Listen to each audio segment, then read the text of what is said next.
Assalamualaikum warahmatullahi wabarakatuh. Halo anak-anak adik ibu yang solid solihah. Berjumpa kembali dengan Bu Meta di sini. Insya Allah selalu dalam lindungan Allah Subhanahu Wa Taala, ya.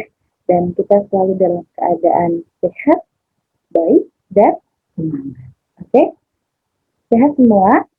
Alhamdulillah.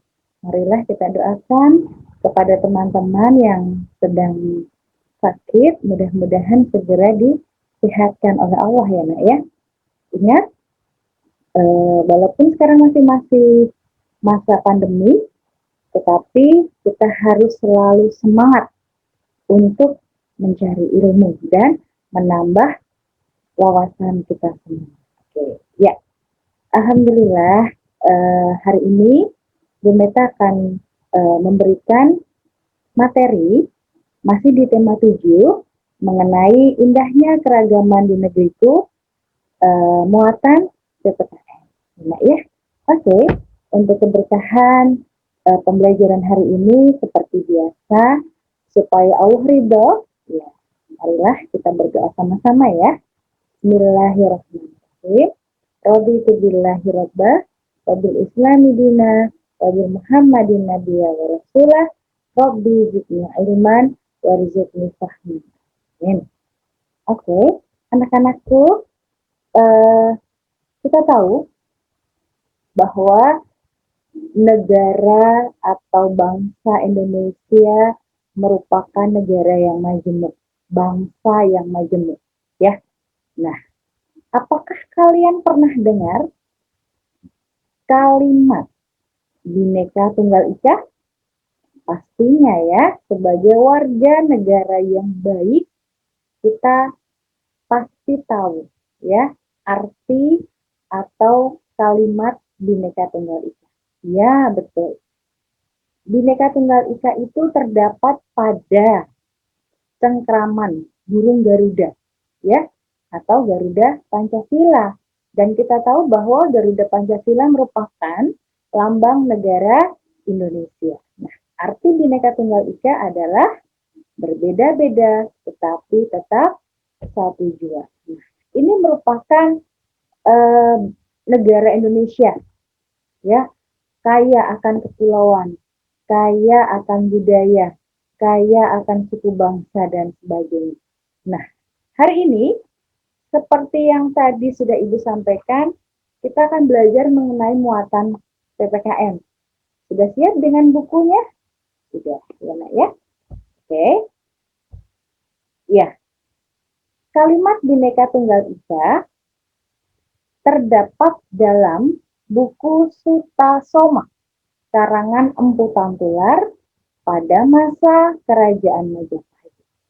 Pengertian Bhinneka Tunggal Ika pada zaman itu ditekankan pada keanekaragaman agama kepercayaan di kalangan masyarakat Majapahit. Ya, oke.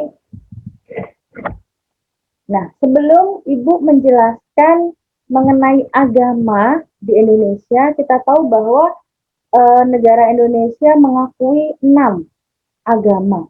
Kalau dulu masih 5 ya, sekarang 6. Nah, asal muasal agama itu dari mana sih? Nah, keragaman agama di Indonesia. Ya, kalian bisa buka di halaman 33.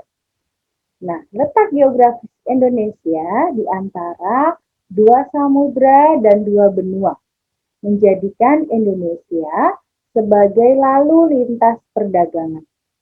Salah satu akibatnya yaitu terjadilah persebaran agama di Indonesia. Nah, berikut agama yang disebarkan oleh para pedagang yang singgah di Indonesia. Jadi bangsa Indonesia ini adalah bangsa jajahan ya dari negara-negara lain gitu ya. Nah, bangsa Gujarat dan Arab menyebarkan agama Islam. Bangsa India menyebarkan agama Hindu dan Buddha. Sedangkan bangsa Eropa menyebarkan agama Kristen dan Katolik. Ya, sebetulnya agama yang keenam itu sudah lama masuk ke Indonesia, hanya baru saja diakui oleh bangsa Indonesia, yaitu Republic of China. Bangsa Cina menyebarkan agama Konghucu, ya. Oke. Dalam suasana keragaman agama Indonesia, warga negara dijamin haknya untuk memeluk agama sesuai dengan keyakinan dan kepercayaan masing-masing. Jadi kita tidak boleh memaksakan antar teman, antar tetangga untuk memaksakan kamu harus memeluk agama aku dan kamu harus memeluk agama dia. Itu tidak boleh karena keyakinan dan kepercayaan itu hak masing-masing, ya. Nah, semuanya itu terkandung dalam pasal 29 ayat 2 Undang-Undang Dasar 1945. Nah, berikut agama yang ada di Indonesia. Nah, bisa kalian lihat di halaman 33, ya. Nah, Islam, nama tempat ibadah masjid, kitab sucinya adalah Al-Quran, pemuka agama, ustadz, ustazah, atau kiai, hari keagamaan, hari Idul Fitri dan hari Idul Adha, ya. Nah, nama pembawa agama Islam kita tahu bahwa Nabi Muhammad Shallallahu Alaihi Wasallam, ya. Kegiatan keagamaannya, misalnya wajib ya bagi kaum laki-laki, yaitu sholat setiap hari Jumat, yaitu sholat Jumat, ya. Terus peringatan Isra Mi'raj, puasa Ramadan, zakat, dan haji. Nah, jumlah penganut ini mayoritas ya di negara Indonesia, yaitu 2.700 atau 87,18%. Jadi banyak ya, mayoritas di negara Indonesia adalah umat Islam. Nah, yang kedua adalah Kristen, Protestan, dan Katolik. Sama-sama di gereja, ya. Tempat ibadahnya, kitab sucinya Alkitab dan Injil. Pemuka agamanya ada pastor, itu Kristen. Terus kalau di Katolik ada paus dan uskap. Hari rayanya sama ya, yaitu Natal dan Paskah. Kegiatan keagamaan ada Pantekosta, Hari Jumat Agung, kenaikan Isa Al-Masih, Natal, wafatnya Isa Al-Masih, dan lain sebagainya. Nah, jumlah penganut ada 6,96% ya. Oke, lanjut. Yang keempat adalah Hindu. Ya, Hindu nama tempat ibadahnya yaitu Pura, kitab sucinya Weda, ya. Pemuka agama Pandita, bukan pendeta ya. Kalau pendeta itu Kristen dan Katolik, tapi kalau Hindu Pandita. Hari raya keagamaan Nyepi, Saraswati, Galungan, Kuningan. Kegiatan keagamaannya ada pagar besi, tingkeban, dan mapandes. Nah, di sini juga sama ya, di halaman 34 ya, tempat ibadahnya Pura. Oke, Buddha. Buddha, nama tempat ibadahnya adalah Wihara, kitab sucinya Tripitaka, pemuka agamanya biksu, ya. Biksu atau Siddhartha Gautama, ini nama pembawanya.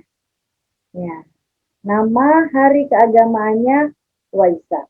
Kegiatan keagamaannya ada Penataran Agung, Katina, Asada, dan lain-lain.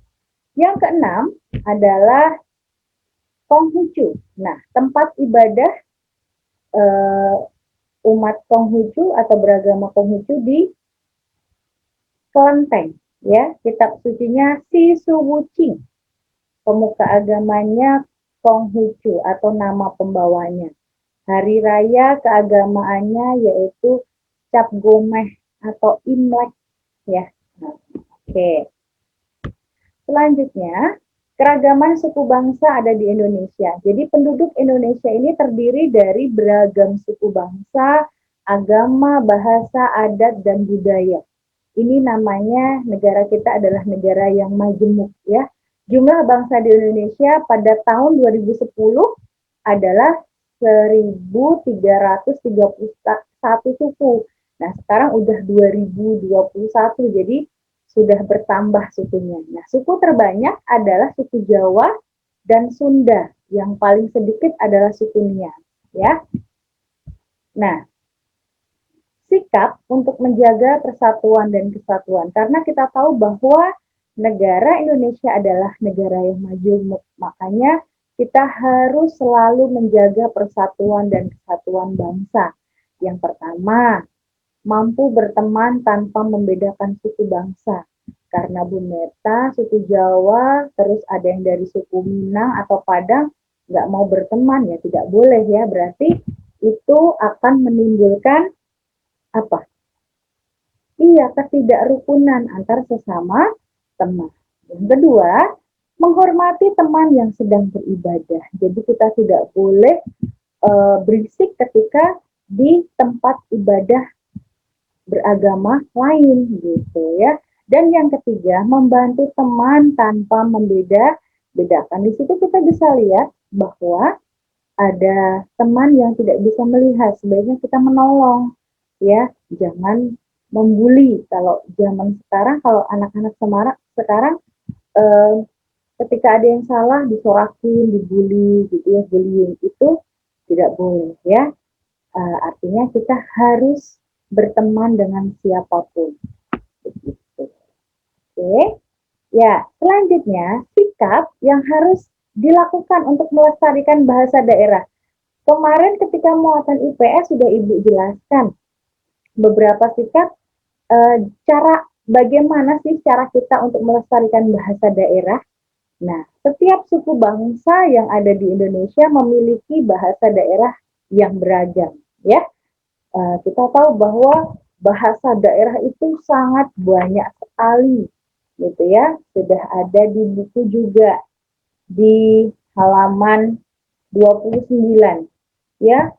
Di situ ada 18 wilayah yang ada di Indonesia, sedangkan nama daerahnya, Masya Allah, luar biasa banyak sekali ya. Keberagaman bahasa daerah harus kita lestarikan. Nah, sikap kita untuk melestarikan budaya daerah yang pertama, kita harus bangga dengan bahasa daerah kita sendiri. Jadi bangga menggunakan bahasa daerah. Ya, yang kedua, mau mempelajari bahasa daerah lain. Yang ketiga, menghargai teman yang menggunakan bahasa daerah. Tapi kadang, kamu ngomong apa sih? Pakai bahasa planet, begitu ya. Nggak apa-apa. Justru kita harus mengajarkan kepada teman kita supaya tahu bahasa daerah yang kita miliki, begitu.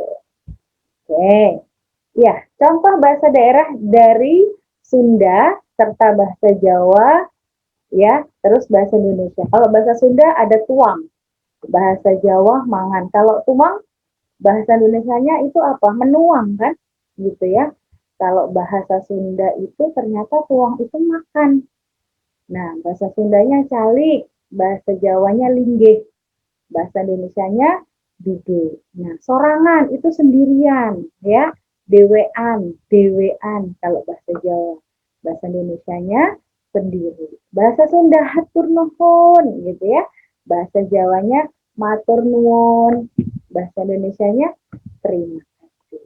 Oke, bahasa Sunda kumaha damang? Nah, ini sudah sering kita dengar ya. Bahasa Jawanya piye kabare, pripun kabare gitu ya.